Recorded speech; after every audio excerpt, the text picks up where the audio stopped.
저는 사람이 체면이 있어야 된다고 생각을 합니다. 체면을 잃게 되면요, 저는 사람이 참 살 필요가 없다고 생각합니다.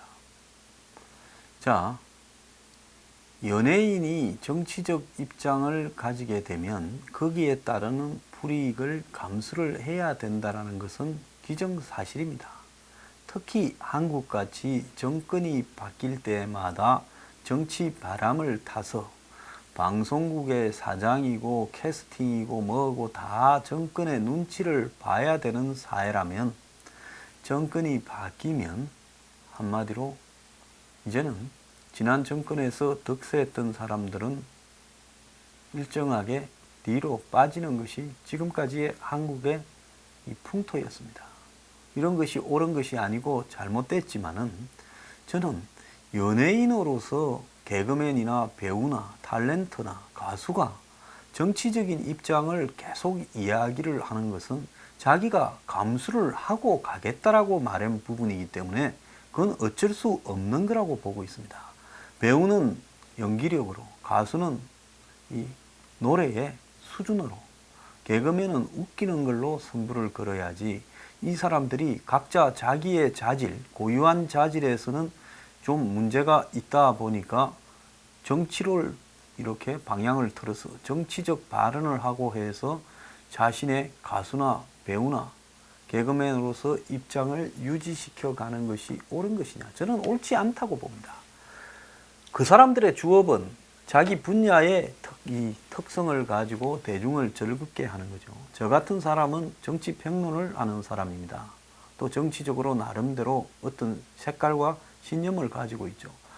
제가 박근혜 정권 때 처음엔 좀 나갔습니다. 나중에 옳은 소리 하니까 박정희 정권 때부터 사실상 TV에 별로 못 나갔습니다. 그렇지만은 제가 이 정권 들어와서는 아예 좀 못 나가던 것까지 다 막혔습니다. 그래도 제가 정치적으로 어디에 막혔니 어쩐 일을 한번 말한 적이 있습니까? 하도 이상한 짓거리들을 방송국에서, 방송국 앞에 이제는 안 나갈 생각하고 사상 처음으로 방송국 앞에서 데모 한번 해버리고 설명해봐라고 나한테 모함하지 말라면서 하고, 그 어디부터 방송 출연에 사실상 별로 집착하지 않습니다. 지금 뭐 방송 두 군데 나가는데 그걸 갖고 별 이야기 하는 사람 다 있는데요, 솔직히 거기에 방송 관련자들이 안면이 있는 사람이기 때문에 거절하지 못해서 나가는 부분입니다. 그걸 가지고 목을 메고 있지도 않고요, 또 방송국에 가서 방송국 사정에 맞게 내 말을 바꾸어 말하거나 비굴하게 그렇게 말하지도 않습니다. 안 부르면 그만이지 식으로 소신대로 말을 합니다. 다만 내 방송에서는 거칠게 이야기하지만 그래도 정식 방송에서는 거칠게 말하지 않을 뿐인 겁니다. 자, 그런데 지금 김제동이 이러면 한국이 다 아는 폴리테이너죠. 폴리테이너가 무슨 말입니까? 폴리패셔 하면 정치하는 교수듯이 폴리테이너 하면 엔터테이너가 정치하는 사람이라는 거 아니겠어요? 그러면 폴리테이너가 되면 자기 편을 절반쯤은 만드는 대신에 국민의 절반은 원수가 됩니다. 자, 사람을 즐겁게 해주는 것이 목적인 연예인이 폴리테이너가 되어서 절반을 원수로 만들려면 정치를 해야지 왜 폴리테이너를 합니까?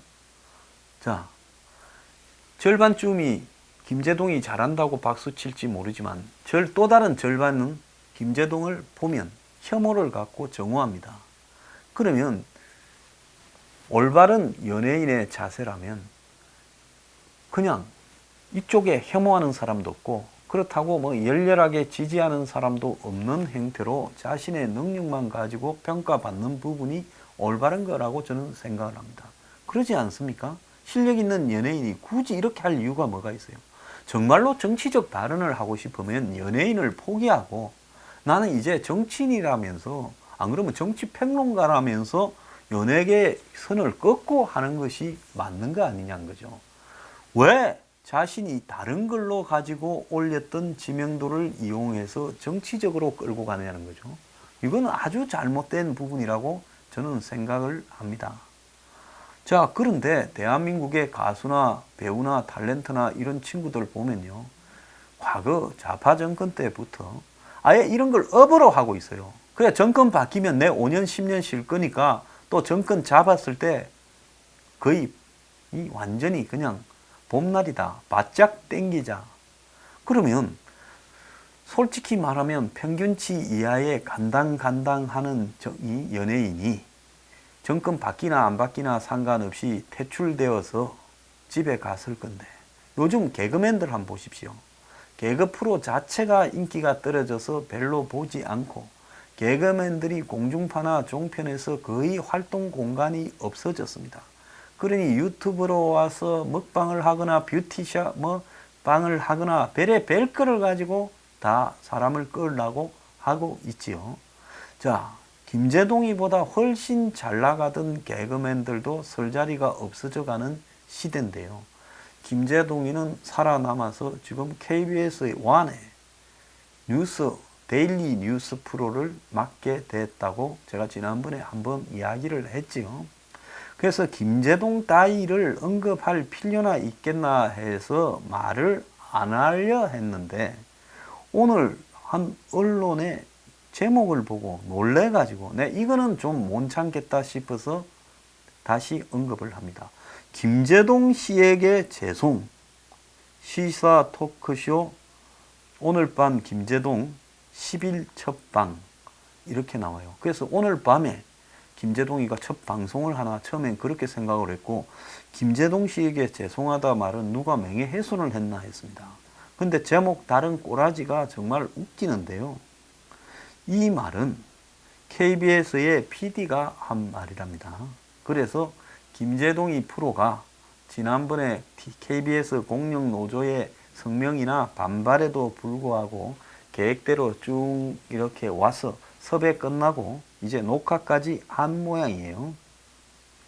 그래서 9월 10일 날 11시 반에 이 방송을 한다는 겁니다. 자, 원래는 10시 반에 한다. 내지는 뉴스라인을 없애고 한다. 별의별 소문이 돌았는데요. 그러다가 뉴스라인 시간을 11시에 하죠. 보통 KBS가 11시에 뉴스를 또 하죠. 뉴스라인이라고. 그래서 뉴스라인 시간을 10분 줄이고 11시에서 11시 반까지 뉴스라인을 이렇게 한답니다. 크게 선심을 쓴 것은 애초에 뉴스라인을 없애고 11시부터 김제동 쇼를 1시간을 하려 했는데 아마 10분을 줄이고 뉴스라인을 11시 반에 김제동 프로를 편성한 걸로 보입니다. 김제동이 대단합니다. KBS의 뉴스 프로를 하나 없애버리고 하려 했다. 그래 되면 그 시간에 나오던 앵커들이나 아나운서들이나 보도국에서 난리가 났겠지요. 뉴스 쇼로 가니까 썰전 같은. 그러니까 곤란하다 해서 이렇게 된 모양인데 자 9월 10일 날 첫 방송이 되는데 KBS가 보도 자료를 내고 오늘 밤 김제동은 과거 엄숙하고 어려운 정통 시사 프로그램의 틀을 벗고 시민들의 눈높이에서 오늘의 이슈를 쉽고 재밌게 풀어가는 색다른 포맷의 시사 토크쇼가 될 거라고 이야기를 했습니다. 그러면서 오늘 밤 김제동이라고 이름이 그렇게 붙여 있어요. 데일리 뉴스 토크쇼라고 하면서 제목은 오늘 밤 김제동. 정병건 PD는 어제 오마이뉴스와 전화 통화에서 국민에게 좀 더 쉽게 다가갈 수 있는 새로운 형식의 시사 프로그램을 만들고 싶었다. 적합한 사람을 MC로 찾으려고 했고 제작진의 의견을 모은 끝에 김제동 씨로 의견이 일치했다. 좀 가스로운 이야기죠. 위에서 누가 콕 찍어서 김제동이 출연시켜라. 그 뉴스 없애버리고 인기도 없는 김제동이 그 프로 11시에 맡겨라. 프라임타임에. 이랬는데 내부 반발이 나니까 10시 반에 하려고 했니. 이러면서 10분만 뉴스라인 줄이고 11시 반부터 시작하겠다. 이렇게 된 거 아니겠어요? 그러면서 정 PD는 처음 섭외 요청을 했을 때 김제동 씨는 새로운 형식의 시사 프로그램이 필요하다는 기획 의도에 공감했다. 아니 공감한 게 아니라 김제동이가 주준이도 하나 맡고 MBC에 저기 김어준이는 SBS 하나 맞고 다 여기저기 맞는데 내가 제일 고생을 했으니까 나도 하나 좀 합시다. 나는 아예 KBS에 합시다. 뭐 일이 됐으니까 이렇게 된 거 아니겠어요? 더 말할 거 뭐가 있겠어요? 그 과정이야 복잡 미묘한 단계로 거쳐설 수 있겠지요. 저는 그렇게 추정을 합니다. 어쨌든 의도치 않게 MC로 확정되기 전부터 김제동 논란이 집중돼 죄송스러웠다며 김제동에게 감사를 표시했다. 세기는 세다는 거죠. PD가 감사를 표시했다. 자, 이 논란에서 제가 하나 말하고 싶은 것은 이런 부분입니다. 자, KBS는 공영방송입니다.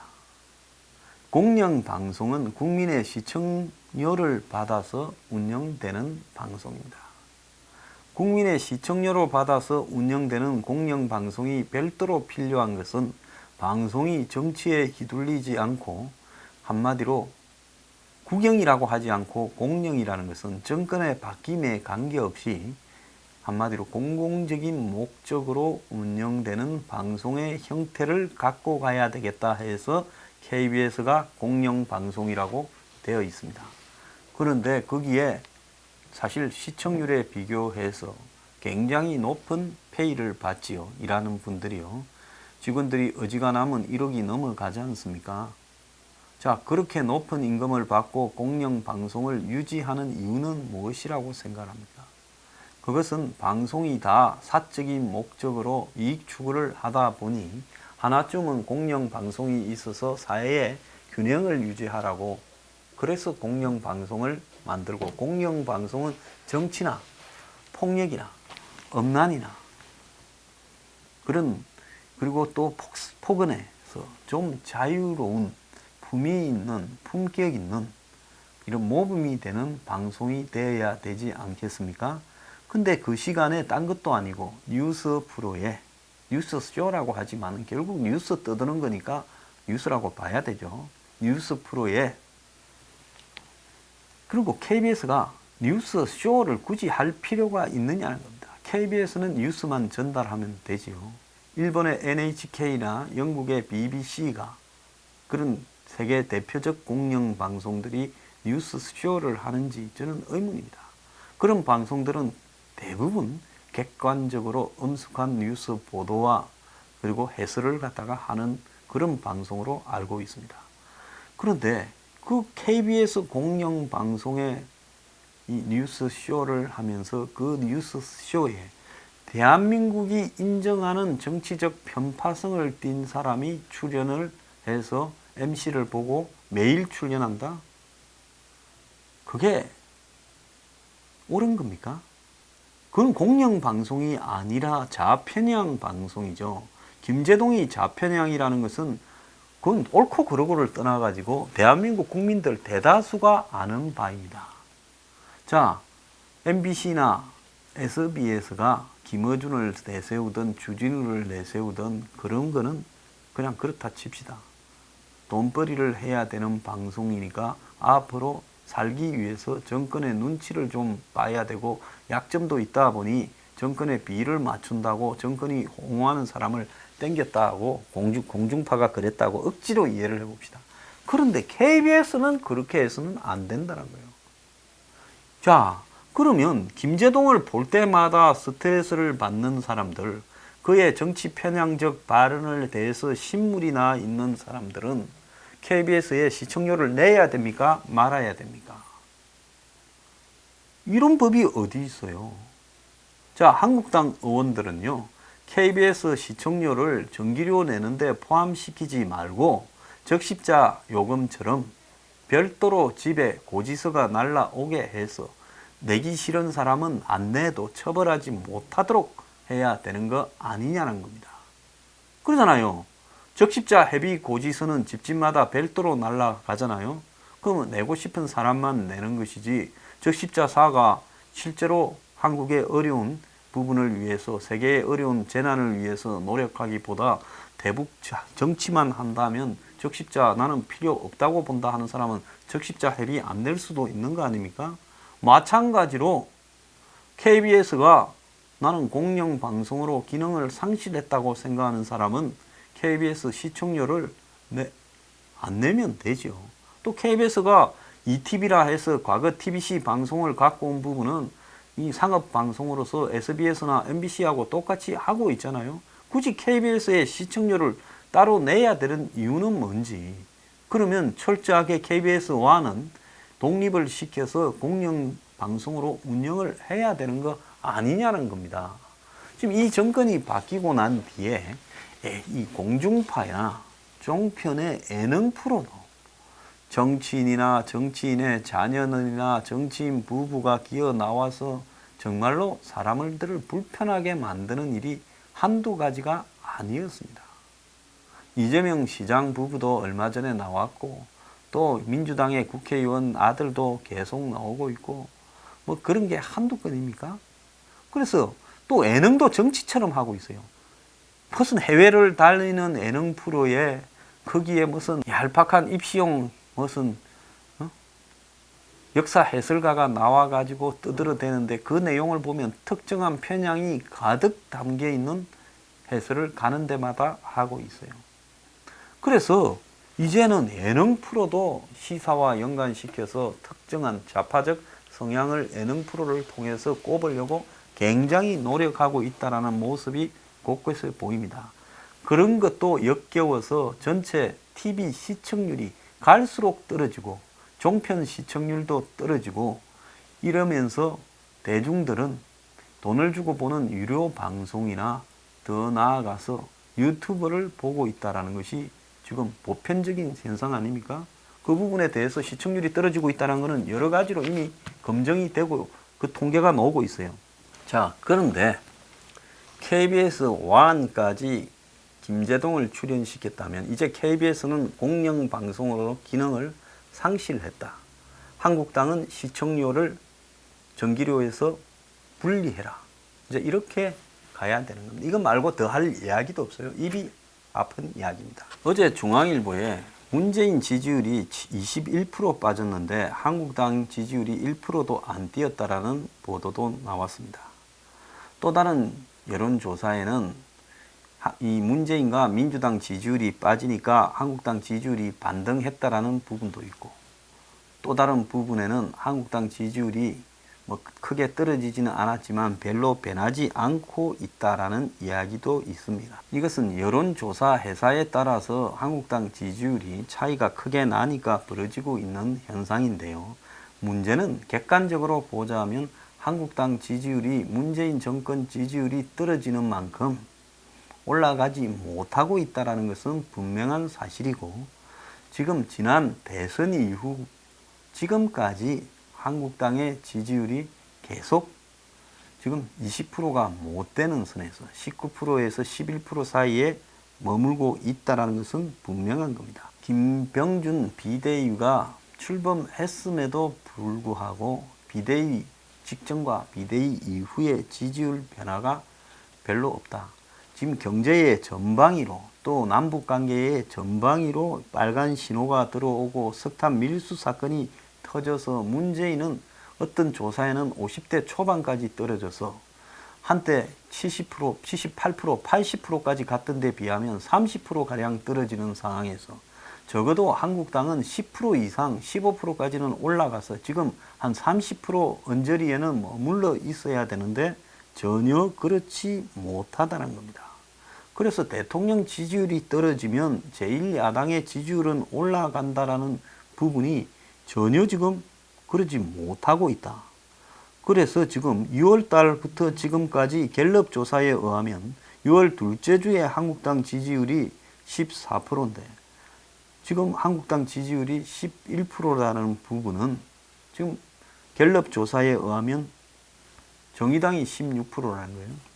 어떻게 이런 일이 있을 수 있느냐라고 봤을 때 여러 가지 이야기가 나오고 있어요. 유력 자기 주자가 없다.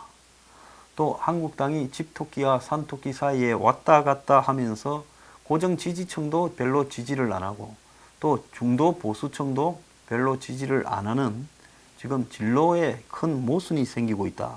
이런 이야기도 있습니다. 자, 그래서 바뀌어야 된다 하지만 변화의 방향이 뭔지는 잘 모르고 있다. 김병준 비대위는 중도층 공략에 시동을 걸고 있다. 이렇게 말을 하는데 반공에서 민생 경제로 이동하겠다는데 자, 언제 한국당을 반공이라고 그랬어요? 그렇지만은 반공이 아닌 국가 안보를 지키는 정당으로서 한국당에 대한 기대는 확고하게 국민들 30~40%는 있어요. 그러면 한국당이 이것저것 생각하지 않고요. 머리 아프고 복잡할 때는 안보라도 하나 철저하게 하고 지금 한국당이 경제를 이야기한들 기득권 편만 안 들면 다행이지 한국당이 경제 이야기한들 먹혀들겠습니까? 야당인데. 그런데 지금 이 원격 의료나 인터넷 은행이나 문정권 우선의 편을 들어주고 있어요. 이러다 보니까 결국은 규제 완화가 한국당의 타켓이면 한국당 이꼴 이제 국민들도 무지하지 않아요.